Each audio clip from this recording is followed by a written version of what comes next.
all sorts of vices. Today, we have religious leaders that cannot speak the truth again. And these were religious leaders that before, when things were wrong, they could speak the truth. So the question is, what changed? What changed with these religious leaders? So they could oppress the other people when things were going wrong. But when things are going wrong now, they cannot speak truth to power.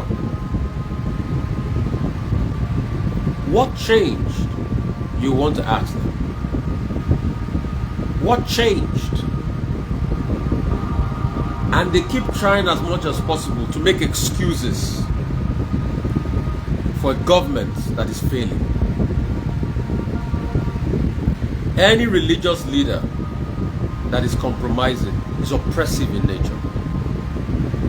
Any religious leader that cannot speak truth to power is oppressive in nature. It is in this country we had religious leaders. I even protested at some point when the state of economy was bad many years ago.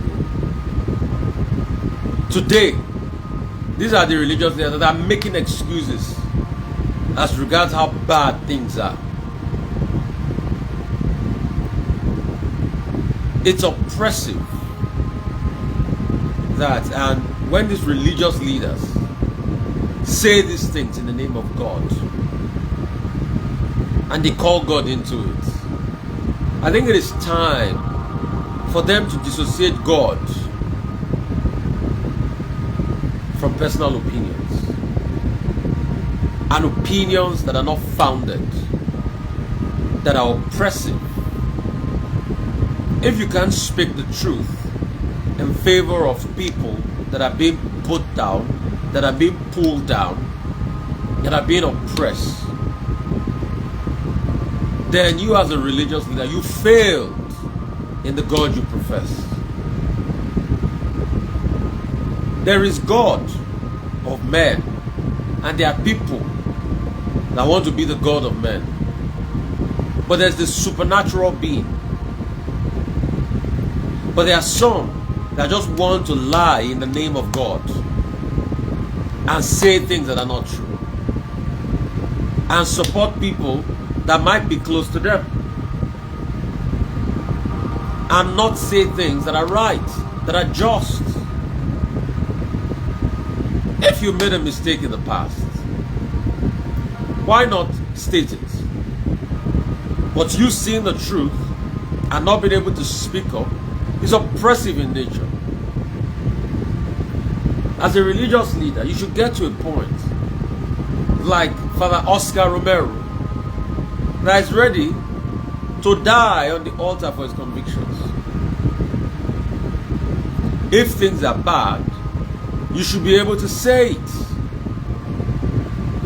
But we have oppressive leaders, religious leaders, that at some point they protested that things were bad. We thought they were the bastion of hope. But the tables are turned today and they see otherwise. But also kudos to leaders that speak truth to power, that do not say because of their own personal gains they will not speak truth to power. Also, we must fight all sorts of oppression in our mental psyche. We must fight all sorts of oppression in our mental psyche. An oppressive mindset is a mindset that believes that things can never get better. I mean, we see the elections in Ondo. Some were not even willing to come out.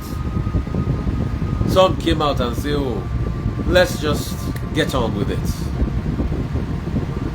Then there was oppression with ballot boxes, guns being shot here and there, all sorts of shenanigans happening.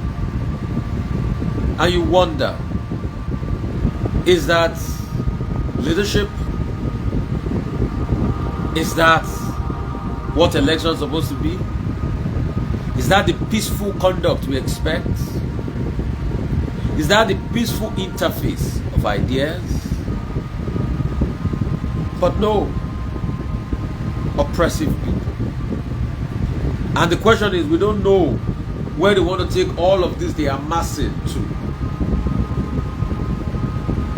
Truth is, you are not taking it anywhere. None of us is getting out of this world alive.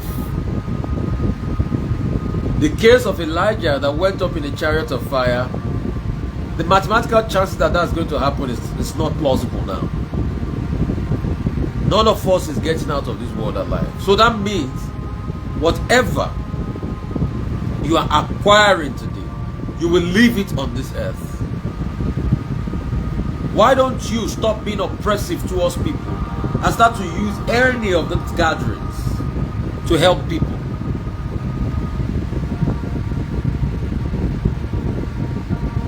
Because the truth is, you are going to leave anything you made here on earth, on this earth.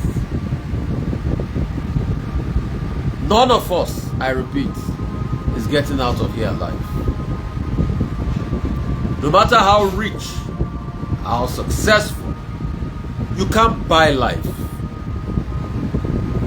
When God said it's time, it is time. But also, the people must emancipate their minds from mental slavery. Your future is not in the hands of any oppressor. The new Nigeria we talk about is the Nigeria where the youth understand that their future is in their hands and they are going to work to make their future a reality. It's not a future that is going to be taken away from them by some old man that enjoyed the best of Nigeria in his own generation, but today makes it worse for the generation yet to come. Today, it looks as though the last generation is better than the current generation. The oppressors are so much now that I was sitting with a couple of friends and family yesterday and we're talking and saying, what is left for this generation? The same generation that had abundance of food and scholarship, today are the ones that are killing people with hunger. And some people are saying we should thank God that the dollar has not gone up. Really? After we all talked against the devaluation of this currency, we said it was going to destroy the prospect of the people. But we have seen how far it has destroyed the prospect of the people today. Today, the next budget cycle, Nigerians now will have to brace up. The government said 1,400, but it's a lie. Because that dollar might get up to 2,000 if care is not taken. Now we are going to have a budget of 47 trillion. Please, get the phone number of your lawmakers. Call them today or send a letter to them and tell them, please, there must be no budget padding. The lawmakers must be the one that will speak in the interest of the people. Because we're having a 47 trillion budget. How are we going to navigate it? How is that going to be? What's going to be in there for the hopes and aspiration of the generation yet to come? And please, I know it's hard work. Just like we did with the last budget, we will scrutinize this new one. I did a lot of work on the last budget in partnership with Budgets, if you remember, where we scrutinized the last budget, where we did a lot of work at ensuring that all the corruption in the last budget was exposed. All the schools, for instance, like a school somewhere in Oji River that is used to siphon a lot of funds, that must not be the case in this new budget cycle. And when the budget is passed, we will keep looking at it. All the work we did in partnership with Budgets, we'll keep doing them again, where we expose what happens with the budget. Because one of the way the oppressors keep people in captivity is through the budgets. Because they know a lot of Nigerians are not psychologically liberated, and they will not investigate what is going on in the budgets. And that's why, in partnership with our friends at Budget, we did a lot of investigation into the last budget, and we brought some things out, and I'm going to read some of them to you. We brought some things out as regards how the last budget was padded, and I'll show you.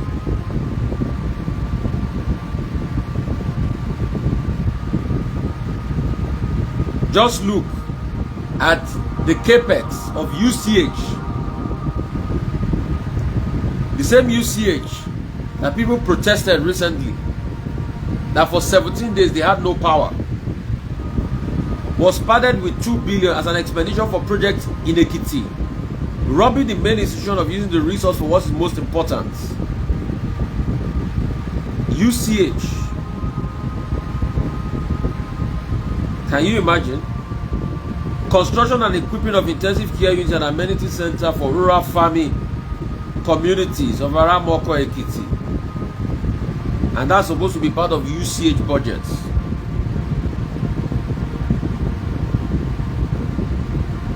Right? The same institution didn't get the money. They said they were going to renovate the hospital. They put some money down for it. How was the money spent? Nothing. The same UCH, about a couple of weeks ago, people protested not having power for 17 days. Extension and equipping of emergency clinic phase 1. Also, there's a case you can make and say, what's even the budget performance? Because we need to even look at the budget performance. You cannot deal with oppressors without having empirical facts every time. I normally say this one, and I say it for a reason. That's why I have 2 versions on this program. Today, my second take on the program, I'm going to play an interview I had with a great man, German. German ought to be a billionaire if he wanted not to say the truth, but he was an editor of Guardian and he served well. He organizes Lagos Book and Art Festival, empowering the youths. I also endow a prize for literature in honor of my parents at that festival. And he's doing quite well, over 26 years, with little or no sponsors. But they come together and they at least get things done. It happens in Freedom Park. It just ended over the weekend. So I'm going to be playing that interview for you from like the 10 o'clock hour. So you can see construction of water treatment plants, construction of an anatomy laboratory and computer studio, equipping intensive care amenities in Ijero, F1LI. You can see. So that's just it. There are many like that. Many like that. You can go to budgets. Many like that. So for the young people out there, you need to be involved. You need to be able to check the budgets. You need to be able to know how budget is padded. You need to be able to ask questions on the gray areas in the budgets. There's another one that is called Gov Spent that shows you how money is being spent.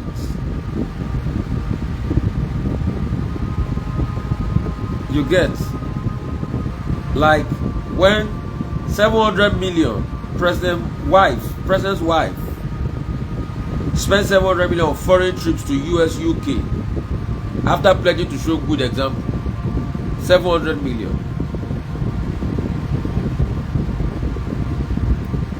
171 million. You remember the case of the Alu Dam?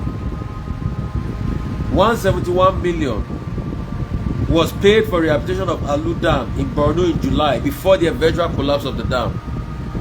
Was anything done and the dam collapsed?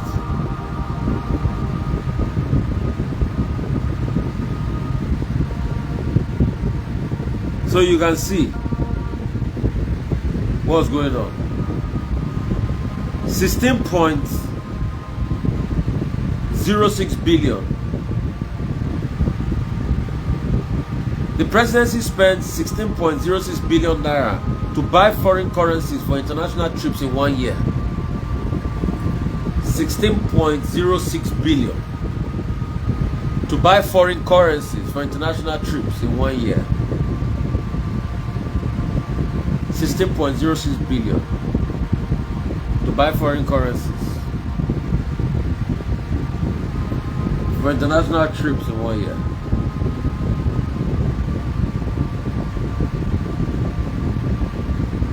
$1.8 billion the ministers and agencies spend on air travel. Those are the measures of gov spend.